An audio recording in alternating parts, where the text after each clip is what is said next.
दोस्तों नमस्कार, ये है सिविल सर्विसेज ग्रुप। मैं ज्योति प्रकाश। दोस्तों आज हम लोग करंट अफेयर का प्रैक्टिस सेट 3 देखेंगे। ये विशेष रूप से यूपी पीसीएस एवं समीक्षा अधिकारी के लिए बहुत ही महत्वपूर्ण है। तो आइए प्रश्न नंबर 1 देखते हैं। ऑनलाइन बाढ़ रिपोर्टिंग प्रणाली शुरू करने वाला पहला भारतीय राज्य बना। तो दोस्तों ये ऑनलाइन बाढ़ रिपोर्टिंग प्रणाली शुरू करने वाला पहला राज्य असम है।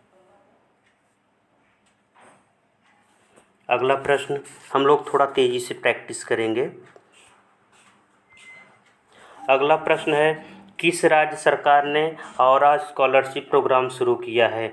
तो दोस्तों ये त्रिपुरा राज्य हो जाएगा। ये स्कॉलरशिप प्रोग्राम शुरू किया है त्रिपुरा। अगला प्रश्न है, किस देश के वैज्ञानिकों ने यूरेनियम के सबसे हल्के रूप की खोज की है? तो दोस्तों वो देश चीन हो जाएगा। अगला प्रश्न है,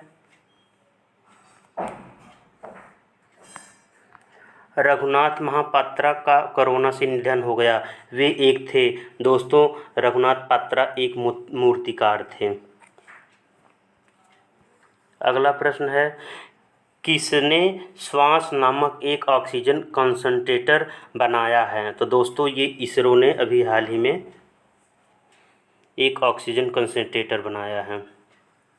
अगला प्रश्न है, किस देश ने हाथियों की जनसंख्या को कम करने के लिए हाथियों को बड़े पैमाने पर मारने का प्रस्ताव दिया है?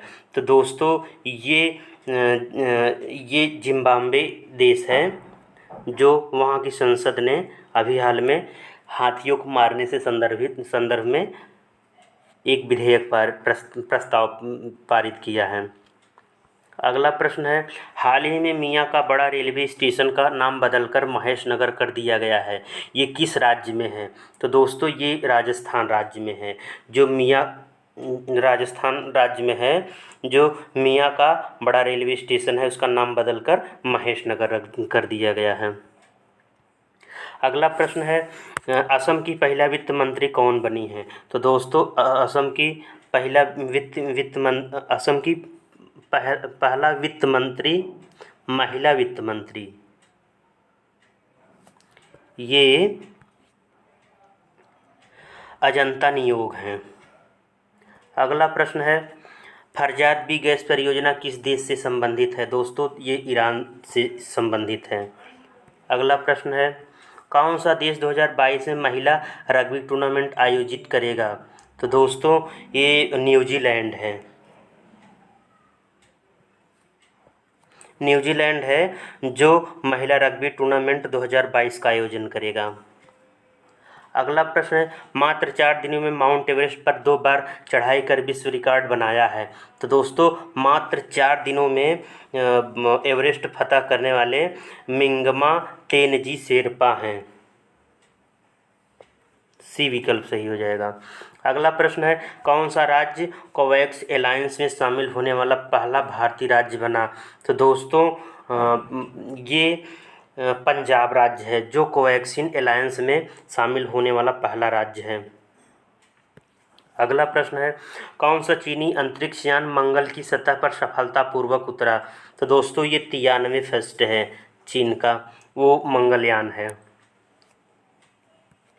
अगला प्रश्न है, टाइम की 100 सबसे प्रभावशाली सूची में शामिल हुए पीएम मोदी। तो दोस्तों टाइम की 100 सबसे प्रभावशाली सूची भी हाल ही में जारी किया गया था।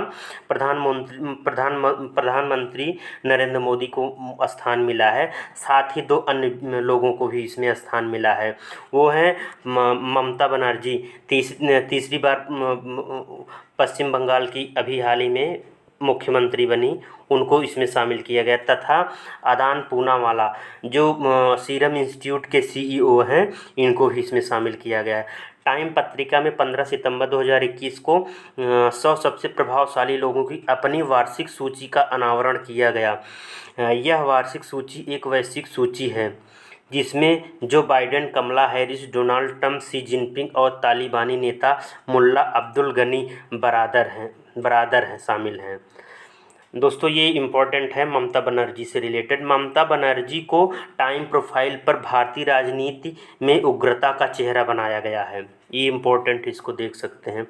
अगला प्रश्न है, किस कंपनी ने सबसे बड़ा अंतर्राष्ट्रीय सबमरीन केबल सिस्टम के निर्माण की घोषणा की है? तो दोस्तों ये रिलायंस जियो है। रिलायंस जियो ने अभी हाल ही में सबसे बड़ा अंतर्राष्ट्रीय सबमरीन केबल सिस्टम निर्माण करने की घोषणा किया है। अगला प्रश्न है, किस राज्य में पिछले 6 वर्षों में काले हिरण की संख्या दोगुनी हो गई है? तो दोस्तों ये उड़ीसा राज्य है, जहां पिछले 6 साल में काले हिरण की संख्या बढ़ी है, दोगुनी हो गई है। अगला प्रश्न है, किसने दुनिया भर के किसानों के लिए दुनिया का पहला नैनो यूरिया पेश किया है? तो दोस्तों ये इफ़को है, जो भी हाल ही में दुनिया भर के किसानों के लिए ये नैनो यूरिया पेश किया है। अगला प्रश्न है, पाकिस्तान ने किस नाम से अपनी पहली कोरोना वैक्सीन लॉन्च किया है? तो दोस्तों ये पाकवैक्स है। पाकवैक्स अभी हाल ही में पाकिस्तान ने अपनी नई कोरोना वैक्सीन लॉन्च किया है। कोपा अमेरिका 2021 की मेज़बानी करने वाला देश है? तो दोस्तों कोपा अमेरिका 2021 की मेज़बानी करने वाला देश ब्राज़ील है। अगला प्रश्न है, टोक्यो ओलंपिक के लिए आधिकारिक तौर पर क्वालिफाई करने वाले पहले भारतीय घुड़सवार कौन बन गए हैं? तो दोस्तों टोक्यो ओलंपिक के लिए आधिकारिक तौर पर क्वालिफाई करने वाले पहले भारतीय घुड़सवार फवाद मिर्ज़ा हैं।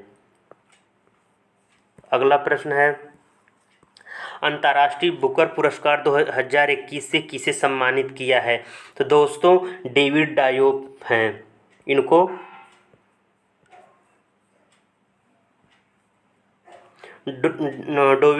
डेविड डायोप हैं। इनको अंतर्राष्ट्रीय बुकर पुरस्कार 2021 से सम्मानित किया गया है। अगला प्रश्न, किस राज्य सरकार ने यौन टैब योजना 2021 शुरू की है? तो दोस्तों ये यौन टैब योजना दोस्तों ये शुरू करने वाला लद्दाख राज्य है। अगला प्रश्न है, चर्चा में रहा अभियान रबाता मुहिम जो है किस राज्य द्वारा लागू किया है? तो दोस्तों ये पंजाब राज्य लागू किया है। अगला प्रश्न है, किस देश की संसद ने कृत्रिम द्वीप के निर्माण के लिए मंजूरी दी है, जिसमें 35,000 लोग रहेंगे? तो दोस्तों वो है डेनमार्क। अभी हाल ही में वहाँ की संसद ने कृत्रिम द्वीप निर्माण के लिए मंजूरी प्रदान की है, जहाँ 35,000 लोग निवास कर सकेंगे। अगला प्रश्न है, HDFC बैंक ने किस वर्ष तक कार्बन न्यूट्रल बनने की योजना की घोषणा की है? तो दोस्तों ये कार्बन न्यूट्रल बनने की योजना ये 2031-32 तक की है। स्विफ्ट GPI इंस्टेंट सुविधा शुरू करने वाला विश्व का दूसरा बैंक कौन सा बन गया है? तो दोस्तों ये ICICI बैंक है। अगला प्रश्न है, नीति आयोग द्वारा जारी सतत विकास लक्ष्य भारत सूचकांक 2020 में कौन सा राज्य शीर्ष पर है? तो दोस्तों केरल राज्य SDG में शीर्ष पर है। अगला प्रश्न है, 3 ट्रिलियन रुपए के मार्केट कैप को हासिल करने वाली तीसरी भारतीय IT फर्म कौन सी बनी है? तो दोस्तों ये 3 ट्रिलियन रुपए मार्केट को हासिल करने वाली भारतीय IT फर्म जो कंपनी है वो अभी हाल ही में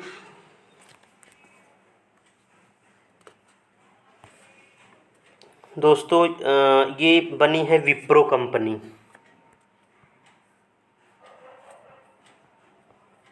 अगला प्रश्न है, हाल ही में किस देश ने 2 बच्चे की नीति को समाप्त करने की घोषणा की है? तो दोस्तों वो चीन देश है, जो कि 2 बच्चों की नीति को समाप्त करने की घोषणा की है।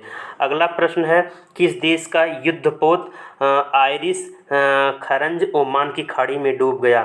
तो दोस्तों आयरिश खरंज जो है ये ईरान की है।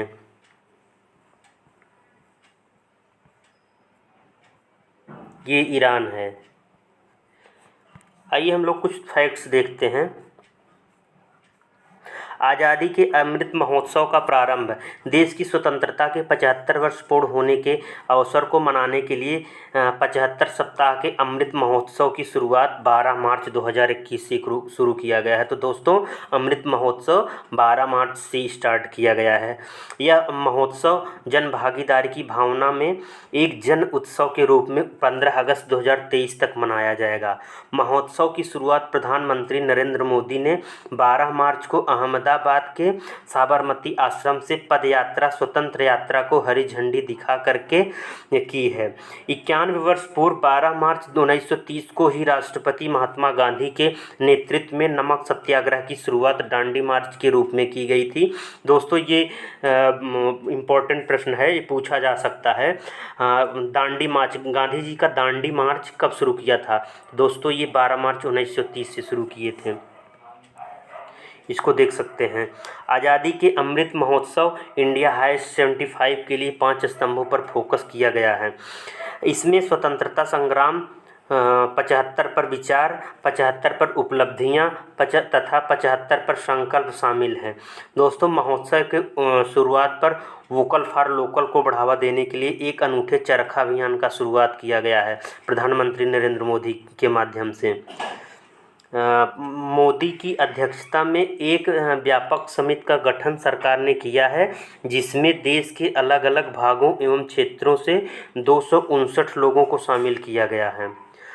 12 मार्च 2021 को शुरू हुए 75 सप्ताह के इस महोत्सव का समापन 15 अगस्त 2023 को होगा। अगला प्रश्न देखते हैं। हाल ही में ब्रिक्स देशों के विदेश मंत्रियों की बैठक की अध्यक्षता किसने की? तो दोस्तों, अभी हाल ही में एस जयशंकर ने ब्रिक्स देशों की अध्यक्षता की है। ब्रिक्स यानी ब्राज़ील, रूस, इंडिया, चाइना और साउथ अफ्रीका, ये हैं। अगला प्रश्न है, हाल ही में संविधान सभा के अंतिम जीवित सदस्य का निधन हो गया, उनका नाम था?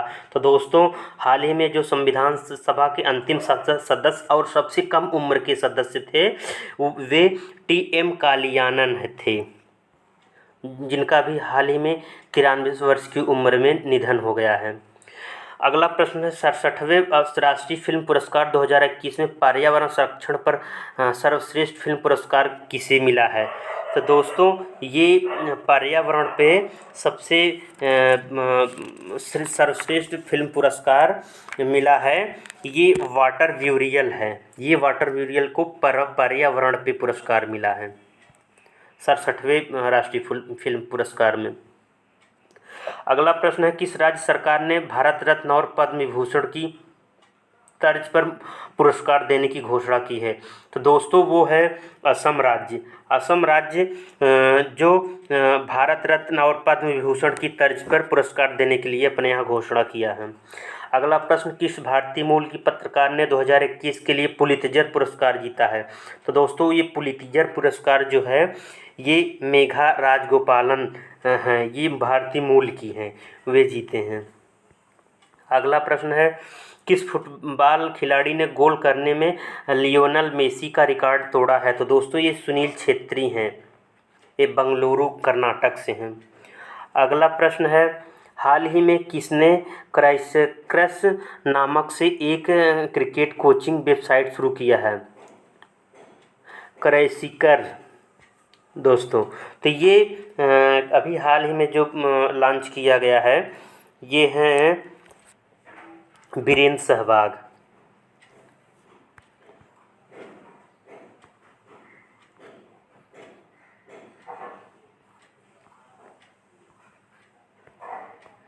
अगला प्रश्न है, किस राज्य सरकार ने नॉलेज इकोनॉमी मिशन शुरू करने की घोषणा की है? दोस्तों, नॉलेज इकोनॉमी मिशन जो है ये केरल राज्य शुरू करने की घोषणा की है। अगला प्रश्न है, किस राज्य ने कोविड-19 टीकों की खुराक लेने के लिए गुलाबी बूथ? दोस्तों, ये गुलाबी बूथ जो है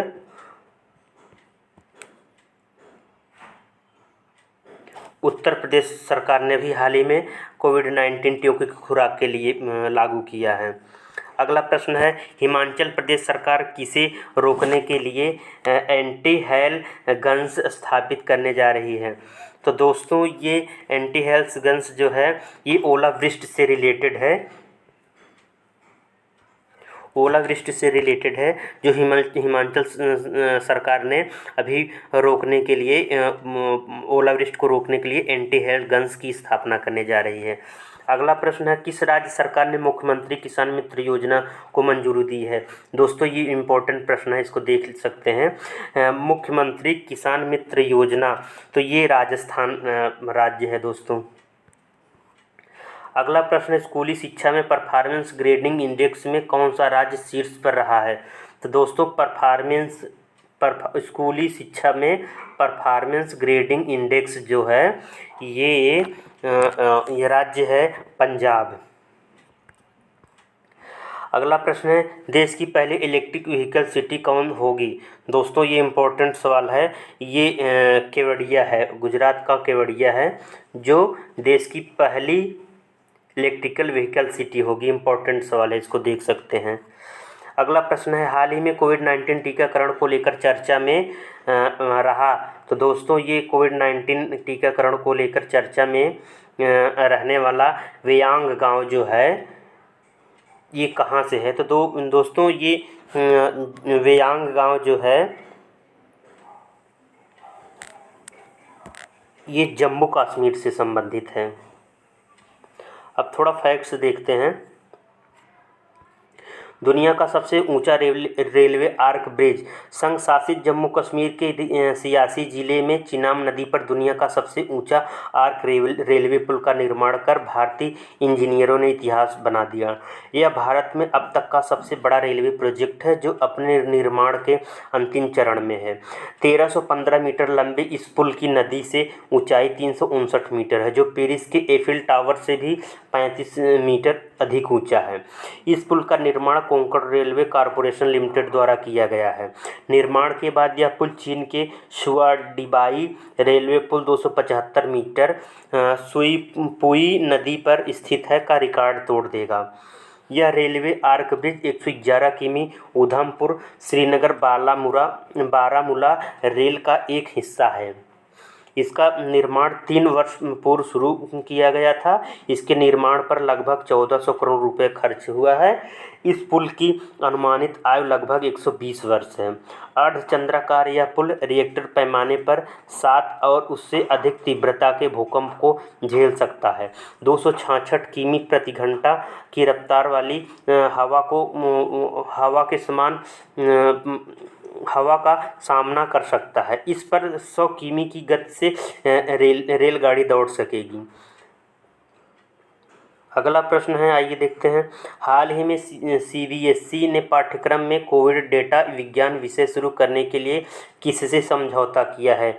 तो दोस्तों ये अभी हाल ही में CBSE पाठ्यक्रम में कोविड डेटा विषय शुरू करने के लिए किसके साथ समझौता किया है? तो वो माइक्रोसॉफ्ट है। अगला प्रश्न है, रायमोना किस राज्य का 6वां राष्ट्रीय उद्यान है? दोस्तों इम्पोर्टेंट सवाल है, इसे देख सकते हैं। रायमोना जो है किस राज्य का 6वां राष्ट्रीय उद्यान है? तो ये असम राज्य का है। अगला प्रश्न है, किस हवाई अड्डे ने नेट एनर्जी न्यूट्रल स्टेटस प्राप्त किया है? तो दोस्तों ये भी बहुत ही इम्पोर्टेंट सवाल है। कौन सा हवाई अड्डा है जो नेट एनर्जी न्यूट्रल स्टेटस प्राप्त किया है? तो दोस्तों ये कैंपेगौड़ा अंतर्राष्ट्रीय हवाई अड्डा बेंगलुरु कर्नाटक हो जाएगा ये। अगला प्रश्न, कौन सा देश औपचारिक रूप ओपन स्काई सन से बाहर हो गया है? तो दोस्तों ये ओपन स्काई से बाहर होने वाला रूस देश है। अगला प्रश्न है, किस हवाई अड्डे का नाम बदलकर बाल ठाकरे के नाम पर रखा गया है? तो वो नवी मुंबई हवाई अड्डा है दोस्तों, मुंबई का। अगला प्रश्न है, हाल ही में स्वतंत्र भारत के पहले ओलंपियन का निधन हो गया, उनका नाम दोस्तों अभी हाल ही में जो स्वतंत्र भारत के पहले ओलंपियन थे उनका निधन हुआ है, तो वे थे सूरज सिंह माथुर। अगला प्रश्न है, देहिंग पटकाई को किस राज्य का 7वां राष्ट्रीय उद्यान बनाया गया है? इम्पोर्टेंट सवाल है दोस्तों। देहिंग पटकाई दिहिंग पटकाई को राज्य का 7वां राष्ट्रीय उद्यान बनाया गया है, वो है असम। दोस्तों, सारे प्रश्नों का उत्तर माला दिया गया है, आप देख सकते हैं। इसको शॉर्ट स्क्रीन ले लीजिए, इसके बाद आप भी मिला लीजिए। दोस्तों, वीडियो देखने के लिए धन्यवाद। वीडियो कैसा लगा कमेंट बॉक्स में ज़रूर बताएं। यदि वीडियो अच्छा लगा तो दोस्तों चैनल को सब्सक्राइब कर लें और ज़्यादा से ज़्यादा लोगों तक पहुंचाएं। वीडियो देखने के लिए धन्यवाद।